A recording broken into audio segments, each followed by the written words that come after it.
Bem-vindo a mais um episódio do nosso Classic Show, nosso programa de notícias que a gente comenta o que acontece no Brasil e no mundo da forma mais imparcial que a gente consegue. Boa.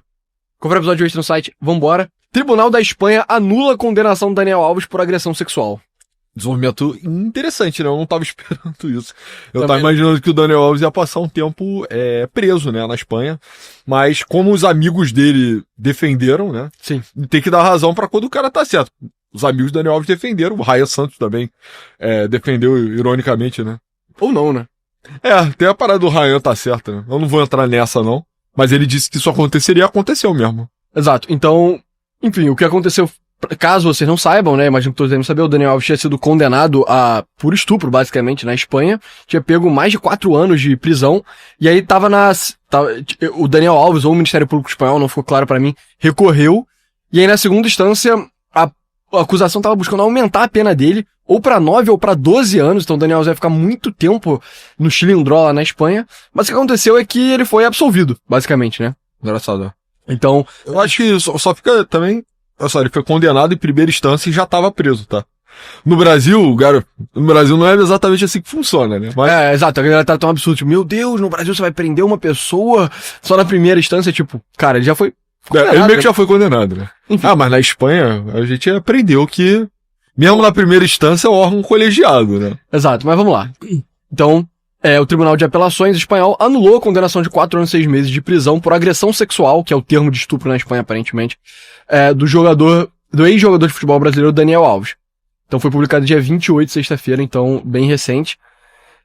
Ainda pode ir pro recurso no Tribunal Superior da Espanha, mas parece que isso é improvável, né? Porque, pelo que a gente estava aprendendo aqui, a gente aprendeu com o doutor Auri Lopes Júnior, que fez uns vídeos explicando o caso. Nobre advogado, né? Colega de profissão, né? Um abraço, doutor. Enfim, aí ele é um cara que é entendido de justiça espanhola, aparentemente. Ele doutorado na Espanha. Exato. 30 anos. E ele tava explicando que na Espanha, diferente do Brasil, não é meio que normal a Suprema Corte ficar pegando esse tipo de casos. Eles só pegam casos de relevância constitucional, né? Estrita pertinência constitucional. Então, se não tiver um valor, uma coisa principal... Eu não conheço a Constituição espanhola. Mas talvez seja principiológica também. E aí, se não tiver atentando diretamente contra um dos princípios que tá lá, cara, a Suprema Corte não se envolve. Então fica outro exemplo aí pra justiça do Brasil. Então é improvável que isso vá pra Suprema Corte, né? E, enfim, basicamente a decisão que anulou o veredito, a sessão de apelação da corte, formada por 4 magistrados, 3 mulheres e 1 homem, ou seja, não dá nem pra falar que tipo, nossa, juízes machistas da Espanha e tal. A mulher pode cometer machismo também, pessoal? Pode, com certeza. Criança. Declara que o testemunho da suposta vítima, né, carecia de confiabilidade ao se referir aos fatos. E basicamente eles falaram, cara, o que a vítima falou não condiz com as provas meio que materiais que foram coletadas, por isso a gente vai anular a versão da vítima, que é a base da condenação, e aí o Daniel Alves tá absolvido, né? Então fizeram questão de pontuar aqui. Isso não quer dizer que a gente tá falando que a versão do Daniel Alves é verdadeira, só que a versão que a vítima propôs, ela não supera, tipo, materialidade. As provas. Exato. Inquérito investigativo. Não vai além da presunção de inocência do Daniel Alves. E, enfim, e aí é bem interessante, nessa matéria da Folha eles não entram muito nisso, mas aqui no professor Auri Lopes Júnior, nesses 3 vídeos aqui que ele fala, entra em bastante detalhe, que, fizeram uma baita investigação e viram, tipo, exatamente, fizeram coleta de DNA do Daniel Alves em vários lugares diferentes do corpo da moça. O doutor Auri foi bem gráfico até. Exato, na explanação. Fizeram coleta do DNA do Daniel Alves em vários lugares da mulher, fizeram coleta da polegada dela, pra meio que reconstruir o posicionamento dos atos sexuais que transcorreram no banheiro da boate lá em Barcelona, e com base nisso eles chegaram à conclusão que, tipo, primeiro, fundamentalmente é que rolou sexo oral, coisa que a mulher tinha negado, que rolou, tipo... Felação, você pode chamar de uma forma mais... Segundo os espanhóis falam felação. E também a forma que o coito vaginal, né, transcorreu. Vagínico também. O coito vagínico transcorreu. Ele não foi, segundo descrito pela mulher. Foi mais parecido com o que o próprio Daniel Alves descreveu. E a forma que as polegadas dela estavam dispostas, tipo, no vaso e nas paredes do banheiro, davam a entender que a versão que ela tinha falado do coito vagino estava errada. E que a realidade dos fatos se aproximava muito mais do que o Daniel Alves tinha descrito. O relato dela foi que ela foi persuadida a ir ao banheiro, e aí no momento, ela dentro do banheiro, ela não teve opção de negar, né, a investida do lateral Daniel Alves, e aí ele jogou ela de joelhos, ele ajoelhou ela forçadamente, Exato. e aí ele manteve ali o coito vagínico forçado. Ou seja, na versão dela, não houve felação, Isso. e o coito se deu na posição de 4 apoios. Tô tentando ser o mais... Misturando um termo jurídico com um termo de jiu-jitsu aí. eu acho que seria a melhor forma. Num tribunal, eu não falaria um de 4 num tribunal, né? Mas sim, 4 apoios. Eu falaria dog style. Dog style, igual o Snoop Dogg falaria. Mas enfim, né? Ela falou isso e que aí ela, ali na posição, né? Ele por cima. É muito importante que ele esteja por cima, né? Acho que isso é um elemento que, cara, acho que é necessário pra uma relação forçada, eu acho, né? A não ser que tenha uma ameaça que é, tipo, uma arma, falando, tipo, se você não fizer isso, eu vou te matar, entendeu? É verdade, tem esse ponto também. Mas enfim, né, a narrativa dela é dessa. E aí, parece, o que é até engraçado, né? Eu fiquei até curioso pra ver a decisão de primeira instância, porque parece que o teste com suave lá, pra detectar DNA do Daniel Alves na boca da moça, deu positivo, ou seja, o relato dela é mentiroso na medida que houve felação, e da mesma forma, as digitais, tem digitais nas 2 paredes, na altura acima do vaso.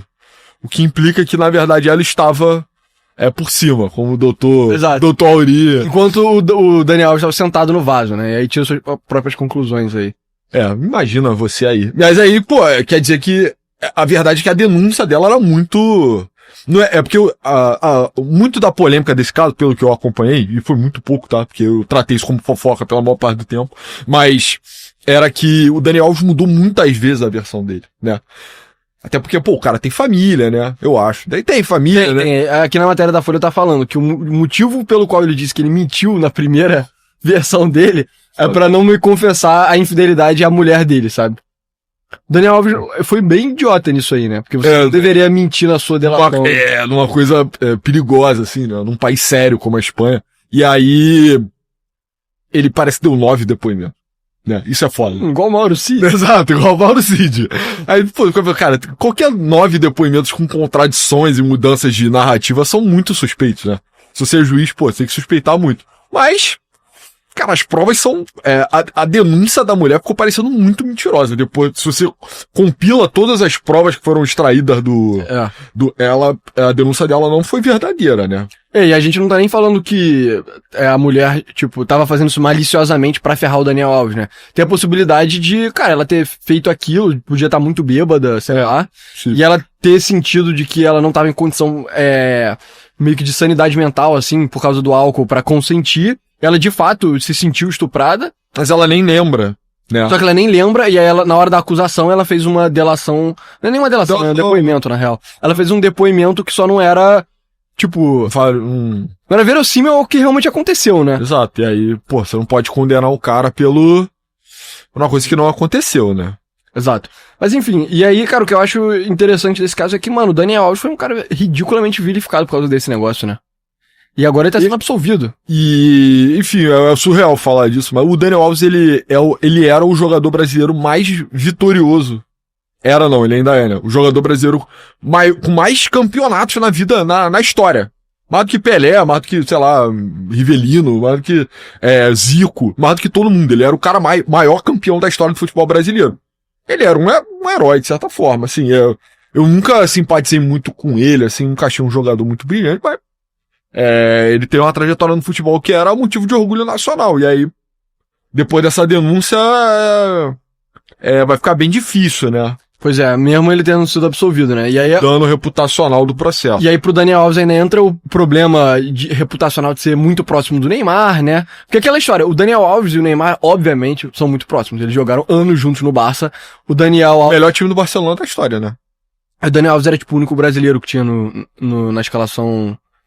principal ali, quando o Neymar entrou, ele era basicamente o único brasileiro. Então. Acho que sim. Acho que inclusive foi ele que... Ah, não, foi o Guardiola, mas acho que ele também teve um... Contribuiu, né, pra meio que recrutar o Neymar. Então, puta, e aí o Neymar já tem as milhões de controvérsias relacionadas a ele. Graças a Deus, nenhuma muito crível relacionada a estupro, né? Então é mais questão de infidelidade. Ele já quase se ferrou, né? É porque ele... Nagila, né? Nagila Rava? Não é Nagila, um negócio assim? Não sei. Mas o Neymar gravou, né? A mulher acusou ele de agredir ela. E o Neymar, malandramente, já deve ter feito isso. Cara, porque assim, vida de jogador de futebol, né, parece surreal, assim, a vida comparado com do Hellis Mortal, né? O Ryan fala muito sobre isso. Ryan fala sobre isso.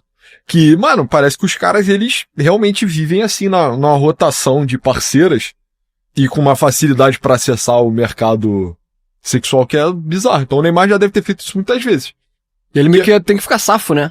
Pois é, e aí ele, porra, mano, agora ele filma sem consentimento, né? Teoricamente, é aquilo, tá errado, mas também denunciar o cara falsamente é mais errado, né? Então acho que o pessoal aceitou aquilo como prova. Mas e aí pra mim é isso, tipo, ele simpatizou com o Daniel Alves na hora, né? Ele foi o primeiro cara, puta, ele foi muito criticado por isso, mas foi o primeiro cara a pular na frente da barra e falar, não, pô. Então, mas bancou o processo. Exato, porque o Daniel Alves, quando ele foi preso meio que preventivamente, botaram como se fala? Quando o cara é preso, você tem que pagar um valor pra sair da prisão. Botaram uma fiança estratosférica, assim, de 7 milhões de reais, assim, milhões de euros. Aqui. Fiança de 1 milhão de euros, né? E eu não sei como, mas o Daniel Alves aparentemente não tinha dinheiro pra pagar isso, o que é muito estranho, na minha opinião. E aí acabou que o pai do Neymar pagou a fiança dele, sabe? Que com dinheiro enfim, né? Todo o dinheiro do pai do Neymar basicamente vem do Neymar. E aí criticaram muito o Neymar por isso. E, mano, eu me lembro que na época... eu cheguei a meio que defender o Neymar, não no sentido de que o Daniel Alves estava certo. Mas, porra, então... Exato, porque, enfim, ele só tinha sido condenado, né? E ele não tinha sido absolvido ainda. Mas eu tava falando, tipo, cara, eu entendo que pro Neymar isso é uma coisa, tipo, ruim pra mídia, sabe? Que, tipo, vai queimar mais ainda o Neymar. Só que o Neymar já tá queimado. Neymar pro Bolsonaro, porra. Exato, ele já tá... Não dá pra ficar mais queimado na mídia, assim, nos olhos do pessoal que mais se importa com isso, né? Do que o Neymar já tá. E o Daniel Alves, cara... Provavelmente foi tipo, porra, brotherzaço dele na época que ele tava jogando no Barcelona, entendeu? Então, na minha opinião, isso sei lá, é meio que um negócio de lealdade, assim, eu tava defendendo. Eu fiquei tipo, cara, se o Neymar não tivesse feito isso, eu não estaria necessariamente criticando ele, sabe? Mas o fato dele tá meio que, tipo, apoiando o amigo dele, só pagando a fiança, né? Que não é nem... o Neymar não tá indo publicamente na mídia falando, não, o Daniel Alves é inocente, não, estão perseguindo o Daniel Alves. Não, ele só pagou a fiança pro Daniel Alves não ficar preso desnecessariamente. Poder responder em liberdade, né? Exato. Tem uma foto da cela que ele ficou nessa matéria.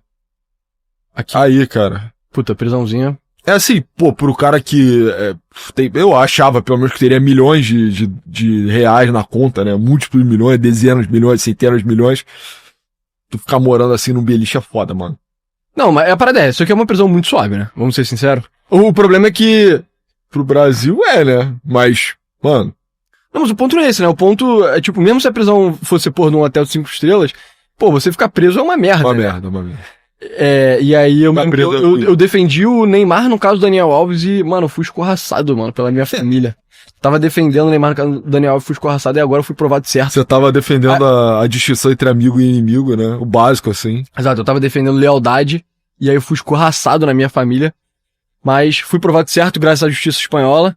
Mentira, né? Nem fui. Eu não fui porque eu tava argumentando isso. Exato, a justiça espanhola levou pro próximo nível, né? Mas você tava argumentando pelo direito de pagar a fiança do amigo, pô. E eu tava argumentando pela lealdade do amigo, como se fosse uma coisa que deveria ser valorizada, entendeu? Pagaria minha fiança, pessoa, se eu tivesse preso? Cara, dependendo do valor, né? Porque se fosse de 1 milhão, acho que se eu tivesse tanto dinheiro quanto o Neymar, sabe? Obrigado. Essa é a parada, entendeu? Obrigado. Pô, tu é o Neymar, você tem 500 milhões de reais, sei lá. Porra, 1 milhãozinho, pô. 1 milhãozinho de euros. O teu brother, Dani Alves, vai levar pro cara tá preso, pô. Pô, Dani Alves, mano. O cara que te acolheu quando chegou no Barça, mano. Porra. É foda. Mas, cara, muita gente... O próprio Neymar, eu acho. O Ryan é o cara que eu mais lembro, porque é o cara que mais falou sobre isso. Eu acho que é o cara que mais fala sobre backstage de futebol, assim. Na parte verdadeira, assim, o lado dark, né? O lado promíscuo, sacana, assim, da coisa. Ele foi o primeiro cara que falou, cara, essa denúncia não tem consistência nenhuma, eu sei que é falsa. E, mano, ele foi criticado pra caralho na época também, assim. E, pelo visto, ele tava certo, né? Pois é. Era o chapéu. Isso é uma coisa que eu achei interessante, né? Esse Auri Lopes aqui, ele me pareceu só, tipo, um advogado aí, professor de direito penal e tal. Bem técnico, assim, né? Um cara que não fala muito de política e tal. Talvez ele tenha um leve viés de ser, tipo... aquele cara mainstream que é levemente centro-esquerda, né? Então, tipo, é isso, né? Tava comemorando o Oscar e tal, então, tipo... O cara normes, não. Exato, eu não tô nem falando que o Auri é um cara de esquerda, eu tô falando só que ele definitivamente não é, tipo, nossa, um extremista de direita e tal, sabe? É só isso que eu tô falando, ele é, tipo, professor de direito penal, tá ligado? Maluco técnico. E aí você vê, na postagem do Instagram dele, que ele faz uma análise aqui dos méritos da parada, da decisão, tem algumas...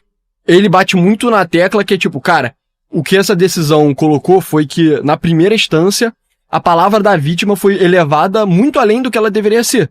Que é, beleza, claro que a palavra da vítima é uma coisa importante, mas você não deveria fazer uma condenação só com base na palavra da vítima, principalmente se as outras provas materiais indicam o contrário, sabe? Que foi o que a segunda instância decidiu. Foi tipo, cara, beleza, a vítima falou o que ela tinha pra falar, fez a depoimento dela, só que, porra, as outras provas não estavam corroborando, então caiu por terra. Exato. E ele tava defendendo isso, você vê os comentários aqui na galera, já tá, meio que fazendo os argumentos batidos, assim, né, que é tipo, atacando o argumento que ele fez, sabe, que é tipo, usar do comportamento anterior da vítima, filmagens de que ela estava confortável com ele, etc, sendo usado pra diminuir a palavra dela, sabe, já tem meio que um pessoal insistindo em colocar a palavra da vítima acima de qualquer coisa, sabe? Então, por exemplo, aqui você vê de novo. Diante das 5 versões do réu, escolhemos uma para conceder liberdade a ex. Cara, definitivamente não foi isso que aconteceu, entendeu? Tipo, eles não escolheram a versão do réu, sabe? Eles só pegaram a depoimento da vítima, bateram com as provas, tipo, concretas, assim, materiais lá do caso, e viram que tava errado, entendeu? Ninguém endereçou o mérito da decisão, né? Aquilo, o cara tem presunção de inocência, pô, não é presunção de culpabilidade, senão isso é um modelo inquisitório, tá afastado aí do que é o processo penal, né? O cara não pode começar culpado pela denúncia e pelas testemunhas em torno. Que uma coisa que deu muita veracidade pra voz da vítima, né, do estupro, que justamente algumas pessoas da boate, algumas amigas dela falaram, cara, não, aconteceu uma violência ali no dia. E aí você tinha, um monolito de opiniões, mas é aquilo, cara, é complicado, é night, né?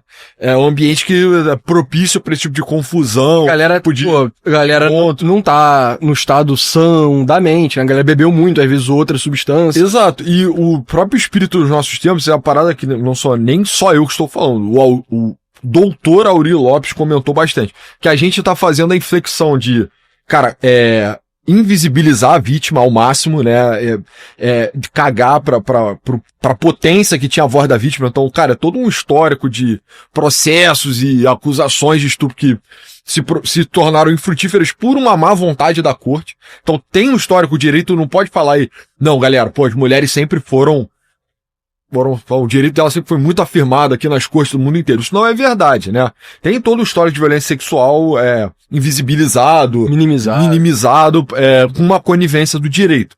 Só que ele falou, cara, agora a inflexão total. Ele falou, tá? Não só eu, mas que a gente fez a inflexão total. Agora é aquilo.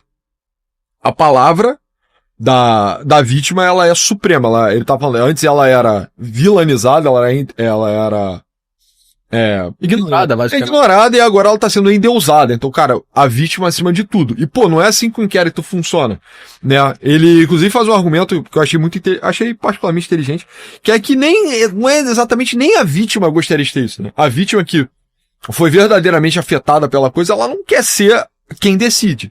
Né? Ela não quer apresentar a denúncia e com a denúncia dela condenar necessariamente.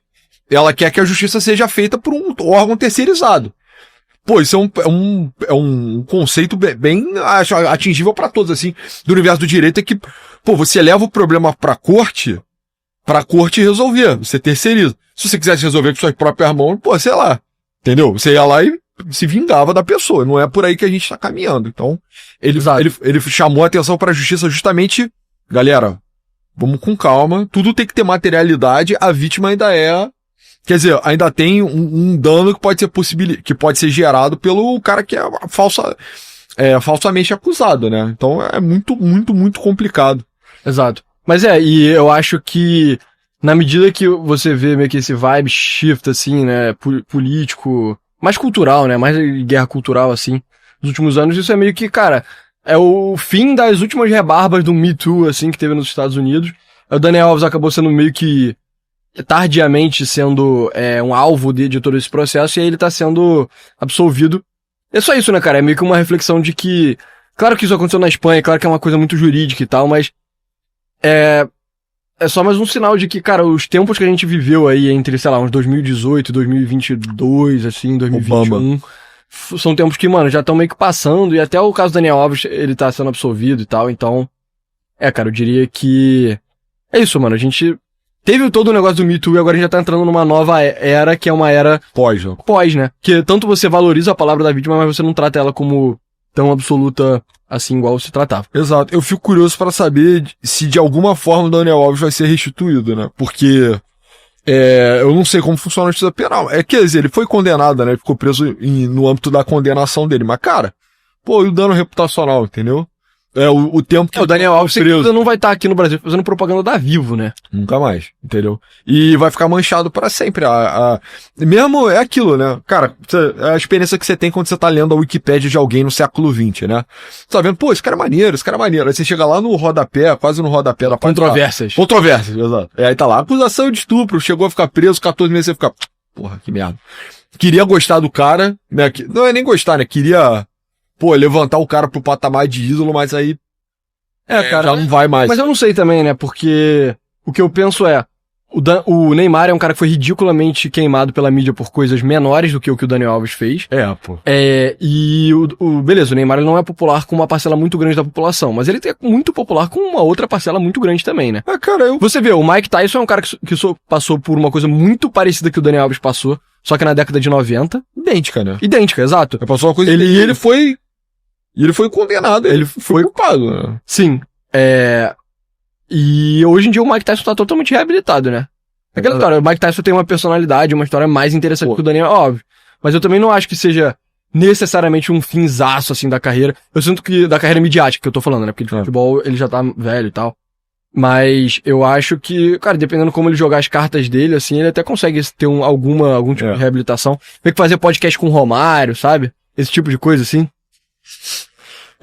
Não sei. O Mike Tyson é um bom exemplo mas talvez o único também, né? Porque o Mike Tyson tinha uma personalidade ridiculamente forte e ele era uma figura de mídia, tipo, incomparável, assim. Não, ele tem toda uma mística em torno, né? O Mike Tyson era meio homem, meio besta, assim. Então, ele não foi condenado só por violência sexual, eu acho. Ele bateu na mulher também, ele quebrou o carro de gente aleatória. Ele tava completamente intoxicado também. É uma coisa um pouco maior, entendeu? Não é só um gesto de maldade, tipo Mike Tyson sendo uma besta incontrolável. E ele fez todo o arco lá de redenção dele, né? As pessoas estavam criticando, inclusive, eu acho que o Daniel Alves tava se preparando para virar pastor, né? Então muita gente, antes dele ser absolvido, na real. E aí ele tava, cristianismo, né? Sempre ele passando a mão na cabeça dos piores vermes que já passaram na Terra. E o Daniel Alves foi inocental logo depois. Então talvez ele faça esse caminho gospel, né? Exato. Mas enfim, eu diria que é isso, pessoal. Esse foi o Novos Clássicos Show de hoje. Muito obrigado por ter assistido até aqui. Entra no site www.novosclassicos.com.br, que lá tem conteúdo extra gratuito e pago se você quiser apoiar o canal também. A gente comentou hoje sobre o fato que as modelos plus size estão desaparecendo. Acabou. Então, tem várias repercussões culturais interessantes, então confere lá se você quiser. E se você quiser nos apoiar o trabalho de outra forma, tem a loja NC, né? Camisas que a gente tá fazendo pra vender. Tem modelos novos que são tão novos que nem chegaram até a gente ainda, mas tem do Carlos Magno, tem do Júpiter, né? Os Zeus, que estão bem maneiros. Então, se você gosta do nosso trabalho, confere lá. O material é muito bom. Qualidade reserva. O pessoal já começou a fazer reviews, né? E botaram um review. Caraca, a qualidade é muito boa mesmo. Sei lá o que. Não poderia vir diferente, viu do de vocês e tal. Muito obrigado. Mas é isso. Compra a camisa ou assina o programa de perguntas e respostas ou NC Plus pra ajudar a apoiar o nosso trabalho. E segue a gente no Twitter. Meu @é pessoa99. Meu é @novosclássicos. Eu roubei o @ do Pessoa. É isso, pessoal. Valeu.